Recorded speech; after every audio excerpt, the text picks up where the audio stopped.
Hello class 7 learning with a প্রিয়ার আজকের আয়োজনে তোমাদের সবাইকে স্বাগত জানাচ্ছি। আমরা আজকে আলোচনা করছি তোমাদের ইউনিট 2 এর লেসন 2 এর পার্ট ডি নিয়ে এবং আমাদের পেজ নাম্বার হচ্ছে 15 আর এই ইউনিটটার নাম হচ্ছে ফাইন্ড ইওর চ্যাপ্টার। এর আগের ভিডিওতে আমি পার্ট সি পর্যন্ত তোমাদের সাথে আলোচনা করেছি। তো চলো আমরা আমাদের আজকের টপিকটা শুরু করি। এখানে তোমাদেরকে ইনস্ট্রাকশনে বলেছে যে fill in the gaps with appropriate words from the box. Appropriate মানে হচ্ছে সঠিক, ও ওয়ার্ডস মানে হচ্ছে শব্দগুলো, আর গ্যাপ মানে হচ্ছে শূন্যস্থান, ফিল মানে হচ্ছে পূরণ করা। অর্থাৎ এই যে একটা বক্স আমরা দেখতে পাচ্ছি, এই বক্সে দেওয়া শব্দগুলা থেকে সঠিক শব্দটা বাছাই করে নিচে যে শূন্যস্থানটা দেওয়া আছে সেটা তোমরা ফিল আপ করবে। আমরা বক্সে দেওয়া শব্দগুলোর একটু অর্থ জেনে নিই। প্রথমটা হচ্ছে রিড মানে পড়া, অ্যান্ড এবং বুকস বইগুলো, আর একটা অক্সিলারি ভার্ব, আর এর বাংলা অর্থ হয়। টপিকস মানে হচ্ছে বিষয়গুলো, অব মানে এর, অব একটা প্রিপোজিশন। বুক মানে হচ্ছে বই, অনলি শুধু বা একমাত্র, হুইচ মানে হচ্ছে কোনটা।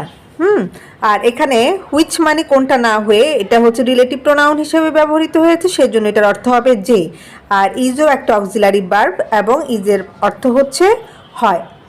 তাহলে দেখো আমাদের শূন্যস্থানটা এইভাবে শুরু হয়েছে, the text above is the table dash contents. হ্যাঁ, যে উপরের যে পার্টটা আমাদের ছিল, যে টেক্সটটা ছিল, সেটা হচ্ছে টেবিল অফ কন্টেন্টস। ঠিক আছে, আমরা শূন্যস্থানে অফ বসাচ্ছি, অর্থাৎ এটা হচ্ছে যে সূচিপত্র নিয়ে আমরা যে টেক্সটটা পড়েছি আগে, সেই টেক্সটটা হচ্ছে সূচিপত্র বা পাঠ্যসূচি নিয়ে, তাহলে এখানে হবে অব।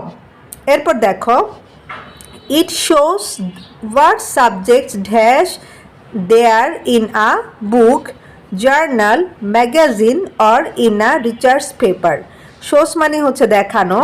এটা আমাদেরকে কি কি দেখাচ্ছে? এটা দেখাচ্ছে যে কোনো একটা জার্নালে অথবা ম্যাগাজিনে বা কোনো একটা রিসার্চ পেপারের মধ্যে কি কি সাবজেক্ট থাকতে পারে। অর্থাৎ কোনো একটা বই, জার্নাল, ম্যাগাজিন অথবা কোনো রিসার্চ পেপারে কি কি ধরনের সাবজেক্ট থাকে সেটাই হচ্ছে আমাদেরকে দেখানো হয়েছে। তো সো এখানে আমরা বসাচ্ছি হচ্ছে বুক, আর এখানে বসাচ্ছি হচ্ছে আর। এরপর দেখো এখানে বলছে যে so what is included in a book is শোন in it's table of contents. Included মানে হচ্ছে অন্তর্ভুক্ত, অর্থাৎ একটা বইয়ে যা যা অন্তর্ভুক্ত থাকে সেটাই হচ্ছে তার পাঠ্যসূচিতে দেখানো হয়। তো এটা তো আমরা সবাই জানি, আমাদের প্রত্যেকটা বইয়ের শুরুতেই কিন্তু পাঠ্যসূচি থাকে। সেখানে আমাদের বইয়ের ভিতরের যে যে অধ্যায়গুলো পড়ানো হয় সেই অধ্যায়গুলোর নাম এবং কোন পৃষ্ঠা থেকে এগুলো শুরু হয়েছে সেগুলো সম্পর্কে বলা থাকে, তাই না? তো আমাদের এখানেও এটাই বলছে, এবং আমরা এই যে লেসন 2 এ এই সম্পর্কেই পড়েছি। আচ্ছা, এরপর দেখো এখানে বলছে the table also shows our reader. এই যে টেবলটা বা এই যে পাঠ্যসূচিটা রয়েছে, এটা একজন পাঠককে কি দেখায়? রিডার মানে হচ্ছে পাঠক। একজন পাঠককে দেখায় হোয়াট দ্য টপিকস আর। অর্থাৎ এখানে কি কি টপিক দেওয়া আছে বা কি কি বিষয় দেওয়া আছে সেটাই হচ্ছে পাঠককে দেখায়।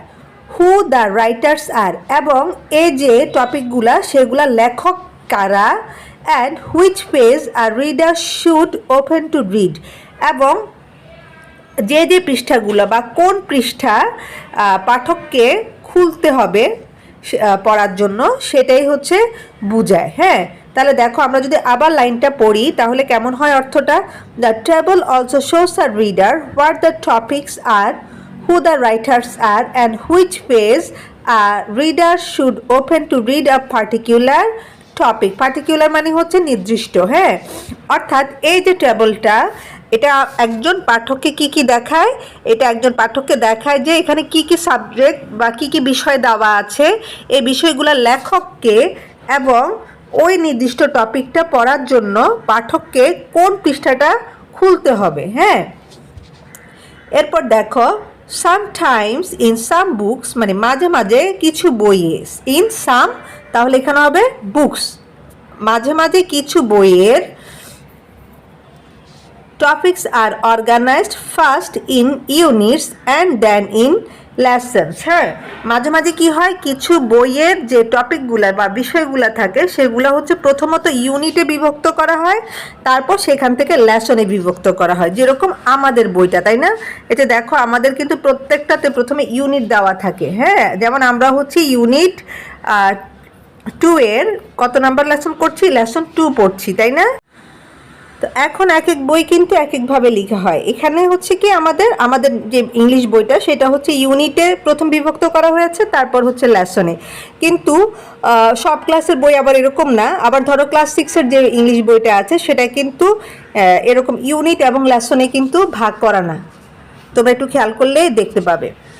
আচ্ছা, এরপর দেখো লাস্ট লাইনে কি বলেছে, হাওয়ার মানে যাই হোক, some books only shows the chapter, only মানে হচ্ছে শুধুমাত্র, হাওয়ার মানে যাই হোক, কিছু বই শুধুমাত্র কি করে, চ্যাপ্টারগুলোকেই দেখায়। অর্থাৎ মূল কথা হচ্ছে, এই যে আমরা টেবিল অফ কন্টেন্টস বা পাঠ্যসূচিটা পাই একটা বইয়ের শুরুতে, তো সেখানে মূলত কি দেখায়, সেখানে হচ্ছে যে বইয়ের যে বিষয়বস্তুগুলো রয়েছে, হ্যাঁ, সেগুলাই হচ্ছে দেখায়। এবং সেটা শুধুমাত্র যে তোমার পাঠ্য বই তা না, যে কোনো জার্নাল হতে পারে, ম্যাগাজিন হতে পারে, রিসার্চ পেপার হতে পারে।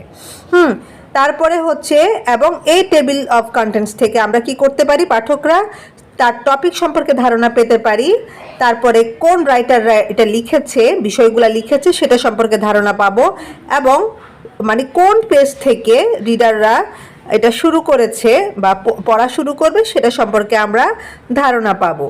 আর এর মধ্যে দুটো ব্যাপার আছে, যে বলছে যে কিছু কিছু বই কেমন, কিছু কিছু বই হচ্ছে প্রথমত ইউনিটে বিভক্ত হয়, তারপর হচ্ছে ইউনিট থেকে লেসন করা হয়, যেরকম আমাদের বইটা। আবার কিছু কিছু বই হচ্ছে শুধুমাত্র চ্যাপ্টার দেওয়া থাকে, হ্যাঁ, ফার্স্ট চ্যাপ্টার, সেকেন্ড চ্যাপ্টার, এরকম করে। তো তোমরা এইভাবে করে এটা সাজাবে, ওকে।